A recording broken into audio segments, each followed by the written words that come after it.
Bismillahirrahmanirrahim.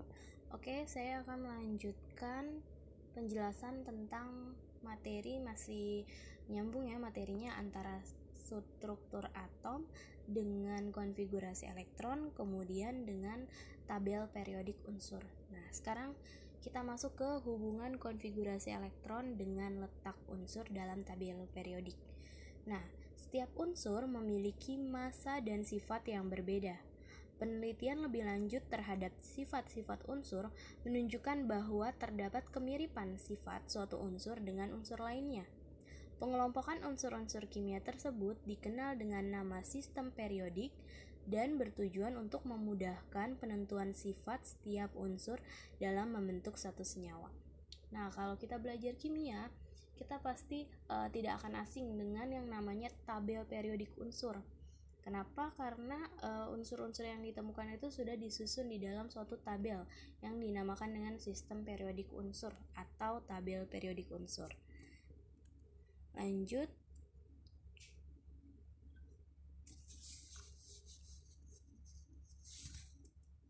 Perkembangan sistem periodik unsur. Nah, yang pertama, pengelompokan unsur menurut Lavoisier. Menurut Lavoisier, unsur itu dikelompokkan menjadi 4 bagian. Ada unsur gas, unsur non-logam, kemudian unsur logam, dan unsur tanah. Di sini ada contohnya. Unsur gas itu ada cahaya, kalor, oksigen, dan azot atau nitrogen. Kemudian non-logam ada sulfur, fosfor, karbon, asam klorida, asam fluorida, dan asam borak. Logam ada antimon, perak, arsenik, bismut, nikel, emas, platina, dan sebagainya. Kemudian tanah ada kapur, magnesium oksida, barium oksida, aluminium oksida, dan silikon oksida. Nah, ini pengelompokan unsur menurut Lavoisier. Ini masih yang sederhana. Terus kita lanjut lagi, ada pengelompokan unsur menurut De Bruiner. Pengelompokan unsur berdasarkan kemiripan sifatnya. Di sini ada 4 sifat utamanya, yaitu senyawa pembentuk garam, senyawa pembentuk asam, senyawa pembentuk alkali, dan senyawa pembentuk alkali tanah. Di mana senyawa pembentuk garam ada 3 jenisnya, ada klorin, ada brom, ada iodin. Senyawa pembentuk asam ada sulfur, ada selenium, telenium. Senyawa pembentuk alkali ada litium, natrium, kalium. Kemudian senyawa pembentuk alkali tanah ada kalsium, strontium, dan barium. Lanjut lagi, pengelompokan unsur menurut Newland. Nah, Newland mengelompokkan unsur berdasarkan kenaikan massa atom relatifnya. Nah, di sini ada hidrogen, massa atom relatifnya 1, kemudian naik litium 2, terus berilium 3, dan seterusnya. Gitu. Jadi mulai dari 1, 2, 3, 4, 5, 6, 7 sampai ke 35. Kemudian lanjut lagi, pengelompokan unsur menurut Mendeleev. Nah, pengelompokan unsur berdasarkan kenaikan massa atom relatif dan sifat-sifatnya. Nah, yang menurut Mendeleev inilah yang jadi pencetus akhirnya terbentuklah sistem periodik unsur modern. Jadi dia menggabungkan antara peneliti sebelumnya, mengelompokkan unsur berdasarkan kenaikan massa atom relatif serta sifat-sifatnya. Nah, ini sistem periodik modern. Jadi di sistem periodik itu bentuknya seperti ini. Kurang lebih sudah ada sekitar 115-an ya. Kalian bisa cek di sistem periodik yang terbaru itu sudah berapa unsur, sudah 100 lebih unsur yang ditemukan di alam. Kemudian di sini terlihat ada yang namanya golongan, ada golongan 1A, 2A, kemudian 3A sampai 8A, kemudian ada golongan 1B, 2B, 3B, dan sampai ke 8B. Gitu. Kemudian ada yang di bawah ini adalah golongan lantanida dan actinida. Terus ada namanya periode. Nah, periode itu barisnya ya. Ada baris 1, baris 2, 3, 4, 5, 6, 7. Gitu. Nah, jadi sistem periodik modern ini identik dengan adanya golongan dan periode. Lanjut lagi ke susunan unsur dalam sistem periodik unsur yang modern. Sini ada golongan alkali tanah, golongan boron aluminium, golongan karbon silikon, golongan nitrogen fosfor, dan sebagainya. Di sini dikasih warna-warna untuk membedakan.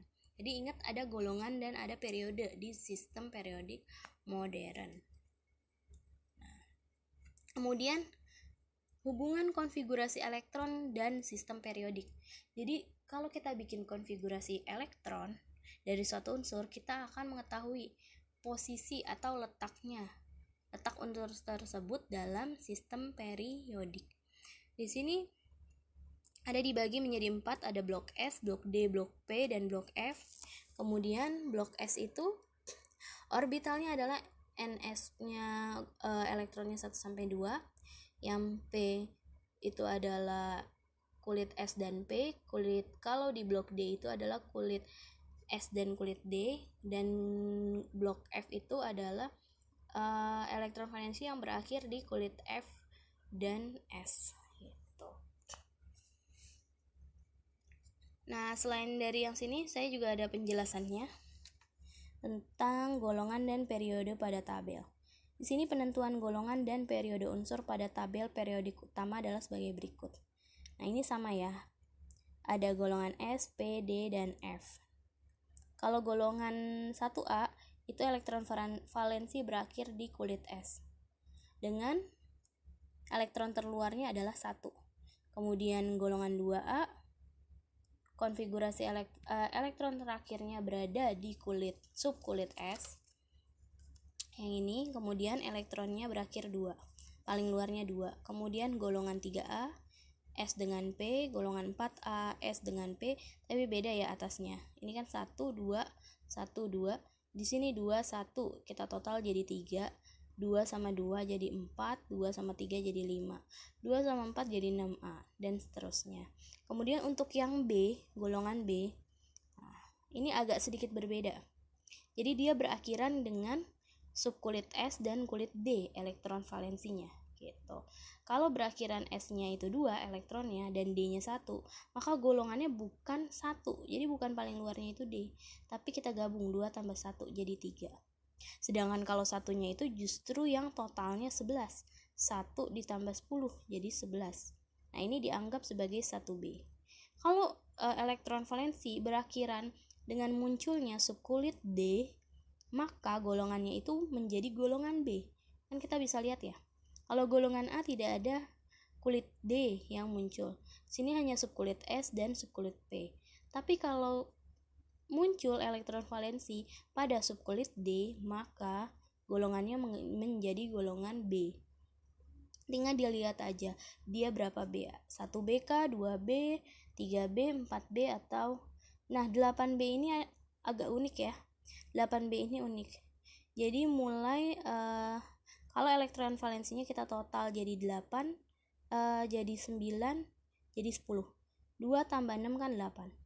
Kalau 2 tambah 7, 9. 2 tambah 8, 10.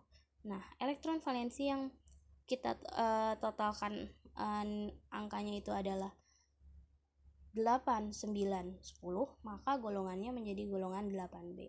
Nah, nanti akan saya berikan contohnya biar kalian lebih paham bagaimana cara menentukan letak suatu unsur menggunakan konfigurasi elektronnya. Nah, kita lanjut lagi ke sini. Tata cara penentuan nomor golongan. Di blok S dan P, pertama tulis konfigurasi elektron. Kemudian nomor golongannya adalah jumlah elektron valensinya. Blok D ini, elektron valensi ya, kita jadi bicara tentang elektron valensi kalau menentukan letak suatu unsur dalam sistem periodik. Apa sih elektron valensinya sendiri? Elektron valensi itu adalah elektron yang terdapat pada kulit terluar dari suatu atom atau unsur gitu. Kita lanjut lagi, kalau menentukan blok D, tulis konfigurasi elektron, susun ulang konfigurasi elektron berdasarkan urutan nomor kulit. Nah, kenapa sih perlu disusun ulang? Karena kadang ada kulit jadi berakhiran dengan 4S dan 3D. Nah, kita itu harus susun ulang. 4S itu sebenarnya lebih terluar dibandingkan 3D gitu. Tapi kekuatannya lebih rendah 4S. Makanya 4S ditulis dulu baru 3D gitu. Nanti akan diberikan contohnya untuk membedakan. Kemudian blok F, tulis konfigurasi elektron unsur untuk golongan lantanida jika elektron terakhir terletak pada orbital 4F sedangkan aktinida pada orbital 5F. Itu tadi golongan ya. Cara menentukan golongan itu berdasarkan jumlah elektron valensi. Itu harus diingat. Penentuan golongan dari suatu unsur itu berdasarkan jumlah elektron valensi. Sedangkan kalau penentuan periode itu sebenarnya lebih mudah penentuannya. Kita bikin konfigurasi elektronnya. Nah, periodenya itu kan sampai 7 ya. Jadi kita tinggal lihat aja berakhirnya tuh di angka berapa. Jadi patokannya ngeliatnya yang depan ini. 1, 2, 2, 3, 3. Maka periodenya adalah 3. Gitu. Golongannya 3A, 2 sama 1 di total jadi 3A. Kemudian kan gak muncul kulit D ya, maka golongannya A gitu. Periodenya periode 3. Kita lihat aja paling luar kan 3. Sedangkan ini 4, 5. Kan paling luar 5. Jadi periodenya dia adalah periode 5. Di sini harusnya 5 ya, bukan 6. Jadi yang paling luar aja kita lihat gitu. Ini terbalik, mohon maaf.